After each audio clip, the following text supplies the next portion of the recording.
வணக்கம். தற்பொழுது தமிழக வெற்றி கழகத்தின் மாநாடு மதியம் 3 மணிக்கு துவங்கும் என எதிர்பார்க்கப்படுகிறது. தற்பொழுது வெயிலின் தாக்கம் அதிகமாக இருப்பதனால் தொண்டர்கள் கடும் அவதி அடைந்து வருகிறார்கள். இந்த பகுதி முழுவதும் பொட்டல் காடாக இருப்பதனால் ஒதுங்க கூட இடமில்லாத ஒரு சூழல் தான் இருக்கிறது. இதனால் காலை முதலே தொண்டர்கள் தற்பொழுது இந்த பகுதிக்கு வந்திருக்கிறார்கள். கிருஷ்ணகிரி, கடலூர், கள்ளக்குறிச்சி, விழுப்புரம், திருவண்ணாமலை உள்ளிட்ட பல்வேறு மாவட்டங்களில் இருந்தும் பார்த்தோமேனால் அணிவகுத்து இந்த பகுதிகளில் வந்து கொண்டிருக்கிறார்கள். தற்பொழுது வரை இந்த சாலையில் 2 மார்க்கங்களிலுமே வாகனங்கள் அணிவகுத்து நிற்கிறது. பார்த்தோமேனால் பார்க் ஸ்பேஸ் ஃபுல்லாகி கொண்டிருக்கிறது என்றுதான் சொல்ல வேண்டும். அது மட்டுமல்லாது இந்த மாநாட்டில் வெயிலின் தாக்கமும் தற்பொழுது அதிகமாக இருக்கிறது. இதனால் கை குழந்தை வைத்திருப்பவர்களை உடனடியாக அந்த பகுதியில் இருக்கக்கூடிய தமிழக வெற்றி கழகத்தின் நிர்வாகிகள் தற்பொழுது அப்புறப்படுத்தி வருகிறார்கள்.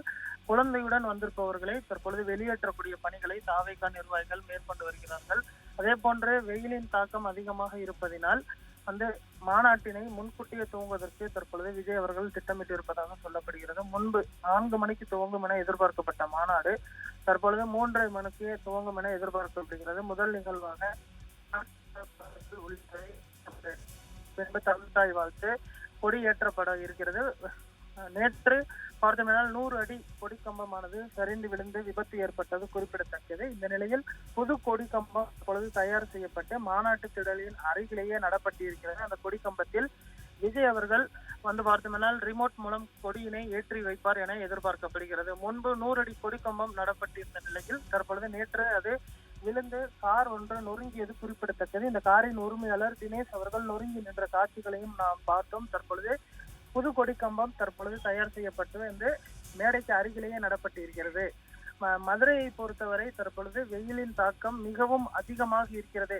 அதாவது மே மாதம் கொளுத்தக்கூடிய ஒரு வெயில் தற்பொழுது ஆகஸ்ட் மாதத்தில் கொளுத்தி வருகிறது என்றுதான் சொல்ல வேண்டும். அது மட்டுமல்லாது இந்த பகுதிகளில் ஒதுங்க கூட மர நிழல் அல்லது வீடுகள் எதுவும் இல்லை என்றுதான் சொல்ல வேண்டும். அவர்களுடைய வந்த வாகனத்தில் மட்டுமே அமர்ந்து தற்பொழுது ஓய்வெடுத்துக் கொண்டு இருக்கிறார்கள். இதனால் திட்டமிட்டபடி மாநாடு துவங்காது என்றும் அதற்கான பணிகளை தற்பொழுது தாவேகா நிர்வாகிகள் மேற்கொண்டு வருகிறார்கள். மாநாட்டிற்கு வரக்கூடிய ஒரு சில தொண்டர்களுக்கு விசிறி, தண்ணீர் பாட்டில் உள்ளிட்ட அந்த பொருட்களை தாவேகா நிர்வாகிகள் வழங்கி வருவதும் குறிப்பிடத்தக்கது.